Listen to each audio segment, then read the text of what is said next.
Pada saat orang dikatakan positif dan dia divonis, itu hidupnya dia berubah. Dia harus isolasi, dia harus apa, tanpa benar-benar mengetahui bagaimana challenge-nya dia kalau misalkan di PCR lagi. Kan nggak pernah nih, setelah di PCR positif, vonis jatuh. Sakit yang katanya COVID itu ya, kalau menurut kami ya hampir sama kayak flu biasa ya. Dari sejak zaman kecil juga sudah flu, hilang penciuman, hilang rasa dan segala macam. Yang penting nggak usah panik gitu, nggak usah terlalu panik, minum vitamin, istirahat cukup, makan yang benar ya. Kalau bisa sih nggak usah ke rumah sakit kali ya saat ini. Itu aja sih.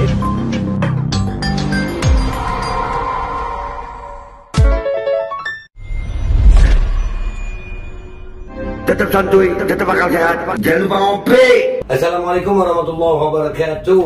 Alhamdulillah wassalatu wassalamu ala Rasulillah Sayyidina Muhammad ibn Abdillah wa alihi washabihi wa wala. Rabbi shrah li sadri wa yassir li amri wahlul 'uqdatam min lisani yafqahu qawli bi jahin nabi ahli syafa'ah wa alihi karamah. Amma ba'du. Alhamdulillah. Ya, malam ini podcast gue agak kerenan nih. Ya. Ada Bang Fatul, Ya. Atau Pak Farid, Ya. ya, dan Ibu Mbak, oke siap. Mbak Dani dari Ikrar ya.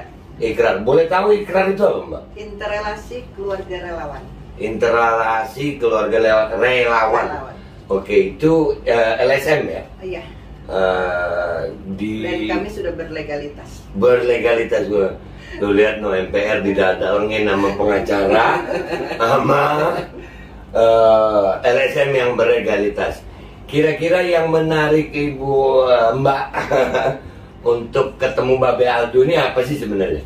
Jujur, Iya. pertama kali ngelihat itu podcastnya dengan Dr. Louis. Siap.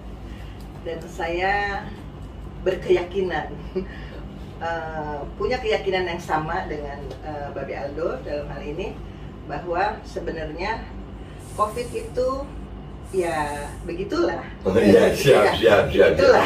Siap. Gitu. Jadi kebetulan saya punya teman-teman relawan, saudara-saudara relawan di Ikrar juga akhirnya pada berkeluh kesah setelah podcast itu viral, dan kita sempat ngebahas tuh. Jadi panjang nih ceritanya. Dan intinya kesini-kesininya saya sebagai penggemar juga dari Alhamdulillah podcastnya Babe Aldo. Terakhir kemarin waktu bicara dengan Bang Juju ya. Iya, betul. Nah, saya tergerak untuk ya udah kita bersama-sama. Oh, Alhamdulillah. Nah, Pak Fatur sendiri ini gimana nih? Ya, kalau saya kan sebenarnya bergeraknya juga banyak lah. Saya juga di beberapa LSM juga, terus lebih sering nulis sih sebenarnya. Lebih sering nulis sebagai pengamat hukum kan gitu kan ya. Nah, itu melihat case ini, diskusilah kami ini berdua. Diskusi berdua, ya udah kalau memang mau ikut mendorong terhadap pelaporan kan gitu kan. Karena buat saya PCR ya terutama ini menyangkut hajat hidup orang. Karena pada saat PCR dikatakan dia positif, karena melihat dari ininya Babe ya, ada positif, ada negatif, ada positif, ada negatif, udah kayak main galasin, ya kan? Di kesini, di kesana kan gitu kan, udah kayak main galasin. Jadi ngelihat ini pada saat orang dikatakan positif dan dia divonis, itu hidupnya dia berubah. Dia harus isolasi, dia harus apa, tanpa benar-benar mengetahui bagaimana challenge-nya dia kalau misalkan di PCR lagi. Kan nggak pernah nih, setelah di PCR positif, vonis jatuh. Iya. Seperti itu. Iya, karena memang kan PCR swab itu dari segi biaya cukup mahal. Betul. Iya, cukup mahal. Kami sendiri kemarin utang-utang itu Bapak. Oh, gitu. Iya, utang-utang. Kayaknya kemarin yang utang nelfon. Jadi dari PCR itu mahal, dan penyakit COVID ini kan propaganda ketakutannya itu udah sangat parah. Betul. Orang kalau udah dipunis COVID ngedrop itu. Ngedrop itu. Imunnya pasti. Iya, pasti turun, dan akhirnya mungkin mau berusaha ke lab lain. Itu pun sudah ada lab yang udah menggarisbawahi itu. Nggak boleh ke lab lain. Nah, ini kan ini jadi masalah juga. Apa bedanya lab satu dengan yang lab satunya? Kok nggak boleh dibandingin, padahal dua-duanya hasilnya dan menggunakan alat yang sama lah. Iya. sama-sama teknik alatnya mungkin mereknya berbeda.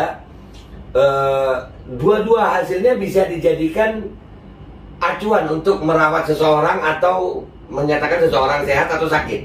Ya, jadi itu yang menjadi masalah. Jadi alhamdulillah nih, sedikit mungkin saya mau jelaskan tentang MPR dulu ini. Ya, jadi kami ini sebenarnya cuman berawal dari keresahan itu tadi, dan alhamdulillah kita ngelihatnya MPR disambut ya, buktinya ikrar ada dari Pak Fatur, ada Pak Jojo ya kan. Dan dari alat PCR ini sendiri kami juga punya bukti-bukti itu, bahwasanya ini alat ini bagus gitu. Ya, dia ditemukan oleh seorang jenius namanya Kary Mullis dan dia mendapatkan Nobel. Ya, dan ini alat bagus. Cuman sampai hari ini yang belum terjawab adalah bagaimana alat ini bisa berfungsi dalam waktu 1 kali 24 jam menentukan jenis virus. Nah, itu belum kami temukan dan kami sudah ada bukti-buktinya. Dan yang lebih parahnya lagi di Indonesia, minta maaf, ada by waktu ya, ada 6 jam, ada 12 jam, ada 24 jam. Dan semakin cepat semakin mahal. Semakin cepat semakin mahal. Jadi kesehatan manusia tergantung dari kualitas alat atau kualitas uang. Nah, jadi ini alhamdulillah banget kita didukung sama Ikrar. Karena memang kalau kita bernarasi di medsos saja, itu kayaknya nggak didengar, bener nggak sih? Betul. Ya, jadi beberapa kali kami bernarasi di medsos sudah sangat vulgar, mungkin sudah sama-sama ngelihat ya kan. Sampai saya bilangnya, ya udah deh panggil gue gitu. Kalau gue salah panggil deh, supaya ini masyarakat tahu. Ya, betul. Tapi bukan dipanggil Bu, dibungkam, Iya.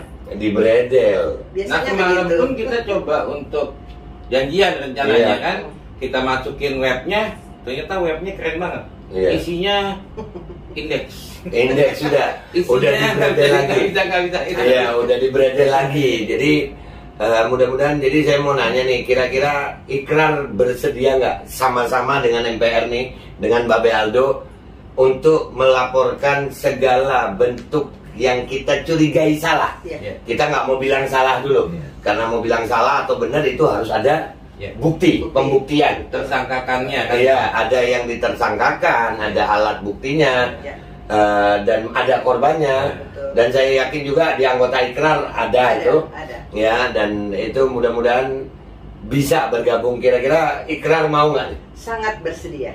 Alhamdulillah, Demi kebenaran dan demi Indonesia yang sehat di depan. Nah, ya alhamdulillah. Soalnya Bu, ini minta maaf nih, curhat nih gue nggak apa-apa ya. Nggak Ini apa-apa. podcast. Yang penting kan minta duit. Ya. Ini podcastnya podcast curhat. Ya. Jadi yang pertama ini yang paling utama Bu, minta maaf kita gara-gara COVID. Kita ini kan negara Pancasila nih. Betul. Dan yang sila pertama yang paling utama itu adalah ketuhanan yang Maha Esa. Iya. Kita tahu bahwasannya bangsa yang berbineka tunggal ika ini, yang berketuhanan yang Maha Esa ini, itu memberikan kebebasan dalam memilih Tuhan. Iya. Ya, beribadah dengan keyakinan. Sepakat. Bahkan beda keyakinan terhadap Tuhan itu kita harus toleransi. Harus toleransi. Ya. Tapi gara-gara COVID ini Bu, kalau kita nggak vaksinasi, kita diintimidasi. Padahal ini cuman urusan sakit di dunia ini. Ya, benar. Ya, urusan akhirat kita ini harus toleransi. Tapi sekarang Bu udah ada kita dipecah belah dengan vaksinasi. Tanpa vaksinasi lu di stikerin rumah lu. Iya. Ya, Dilabelin lah, dilabelin, dicap pemberontak, dicap orang gila. Apakah derajat vaksinasi lebih tinggi dari ketuhanan yang Maha Esa? Itu yang menjadi Miris ya. miris banget, dan insya Allah kita akan berjuang Bu. Betul. Dan pemirsa, nggak usah lama-lama podcast ini Bu, ada pesan buat pemirsanya Babe Aldo nih.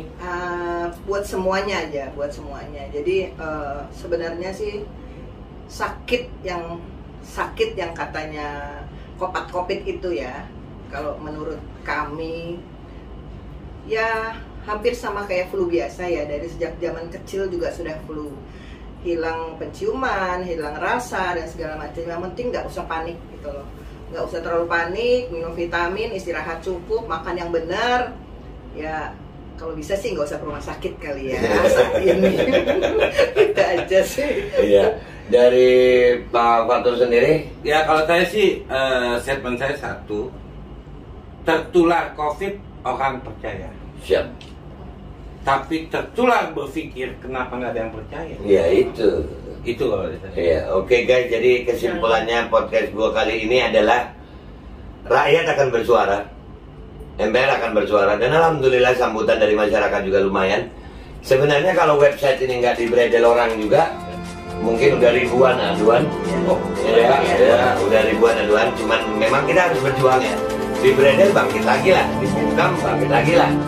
Dan insya Allah kalian tunggu aja Babe Aldo MPR mau ngapain. Yang pasti kita akan main cantik supaya yang unik makin panik. Gue Babe Aldo minta maaf kalau ada salah. Wabillahi taufiq wal hidayah. Wassalamualaikum warahmatullahi wabarakatuh. Semangat Indonesia, viva Republik